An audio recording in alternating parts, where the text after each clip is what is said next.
Please join me in welcoming Dana Gioia to the Hammer Theater.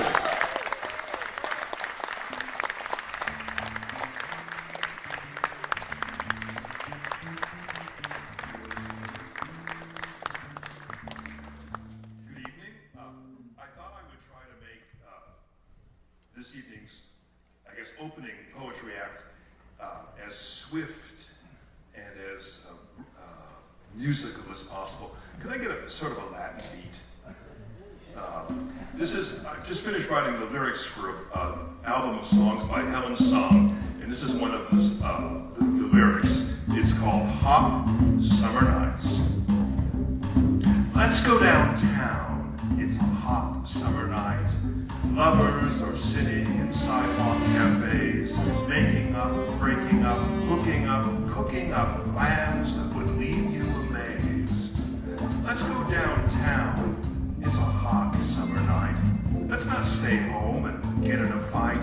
Let's eat spicy food in some dark little dive and let our bodies know we're alive. Summer is here. The young are on fire, and every tattoo is a word for desire.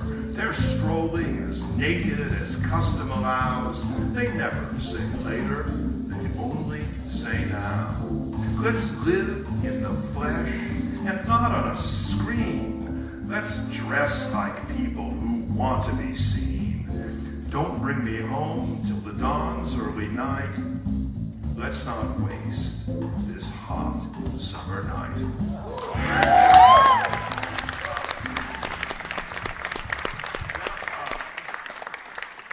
A Hollywood poem. This is about LA, which is where the beautiful people go. And it's about the power that beauty gives them and what happens to that power. It's called Pity the Beautiful. Pity the beautiful, the dolls and the dishes, the babes with big daddies, granting their wishes. Pity the pretty boys, the hunks and Apollos, the golden lads whom success always follows, the hotties, the knockouts, the 10s out of 10, the drop dead gorgeous, the great leading men. Pity the faded, the bloated, the blousy, the paunchy Adonis, whose luck's gone lousy. Pity the gods, no longer divine. Pity the night, the stars lose their shine. And this is a poem about the other thing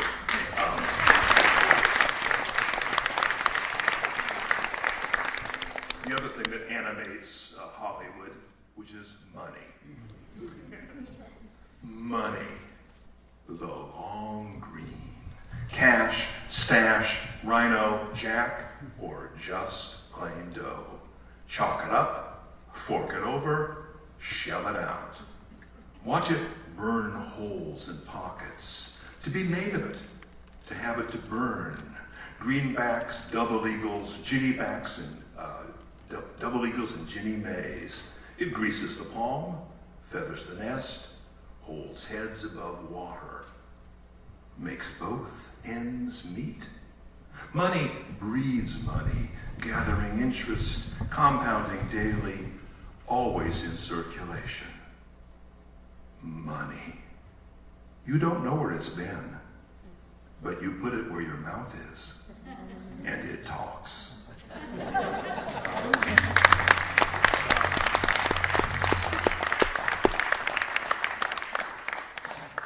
How about something soft and sinister? This is a poem called Film Noir. It's a sort of a short story as a poem. It's a little softer, but good, just right. And it takes place in Central Valley of California. The plot you've seen 100 times. It's a farm town in the August heat, with a couple of bars along Main Street. A jukebox moans from an open door where a bored waiter sweeps the floor. A bus pulls up by Imperial Fruit. A guy gets out in a new prison suit. He's not bad looking, medium height, full of ambition, not too bright. He's a lowlife. He's one of the lost, who's burnt every bridge he's ever crossed. Just out of the slammer, a ticking bomb, the wrath of God and kingdom come. It's the long odds on a roll of the dice. For big stakes, you can't bet twice.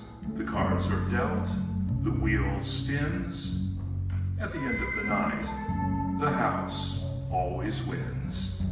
He sees her alone at the end of the bar, smoking and hot like a fallen star. She's a cold beauty with a knowing wink. If she shot you dead, she'd finish your drink. Some guys learn from their mistakes, but all he's learned is to raise the stakes. There's something he forgot in jail, that the female's deadlier than the male. It's tough love from a hard blue flame, and you can't beat a pro at her own game. It's the long con, it's the old switcheroo. You think you're a player, but the mark is you. She's merry, but lonely. She wishes she could. Watch your hands. Oh, that feels good. She whispers how much she needs a man. If only he'd help her. She has a plan. Their eyes meet, and he can tell it's gonna be fun, but won't end well. He hears her plot with growing unease. She strokes his cheek, and he agrees. It's a straight shot. It's an easy kill. If he doesn't help her, some other guy will. It's dark, sleek piece with only one slug. Spin the chambers and give it a tug. The heat of her lips, the silk of her skin, his body ignites, he pushes in. They lie in the dark, under the fan, a sex-drunk chump, a girl with a plan.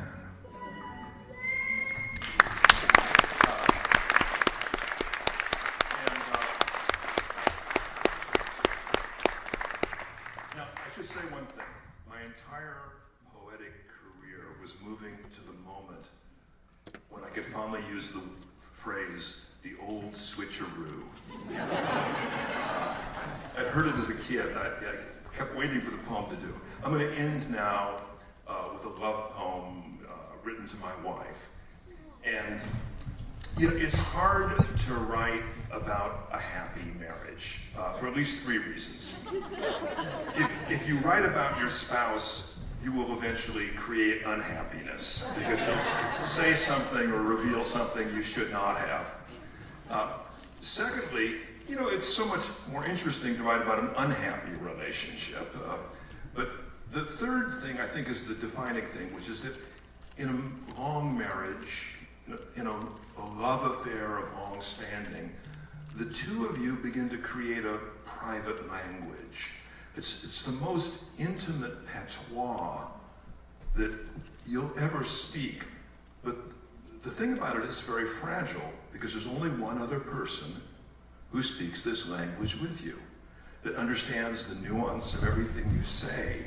So if you lose that person, you lose the language. And it's almost like these California native languages where there's only 1 or 2 speakers left. And when that person dies, the language goes, the songs go, the dances go. And so this, you know, looks, you know, at that from this perspective, and it's called Marriage of Many Years. Most of what happens happens beyond words. The lexicon of lip and fingertip defies translation into common speech. I recognize the musk of your dark hair. It always thrills me, though I can't describe it. My finger on your thigh does not touch skin. It touches your skin, warming to my touch. You are a language I have learned by heart. This intimate patois will vanish with us. It's only native speakers.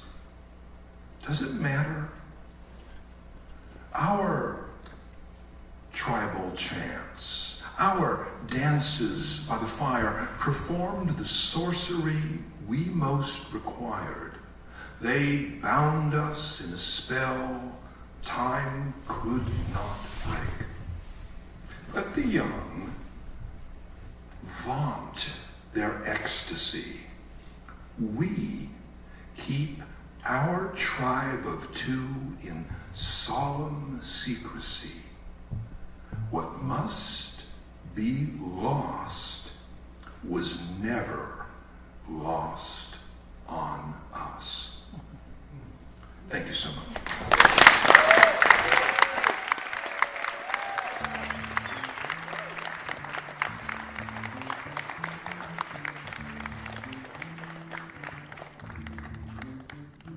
Thank you, Dana. He's our CineQuest's first award given to a poet here. He got the Visionary Award, and as you can see, he well-deserved a life of accomplishments and beautiful work. And thank you, Dana.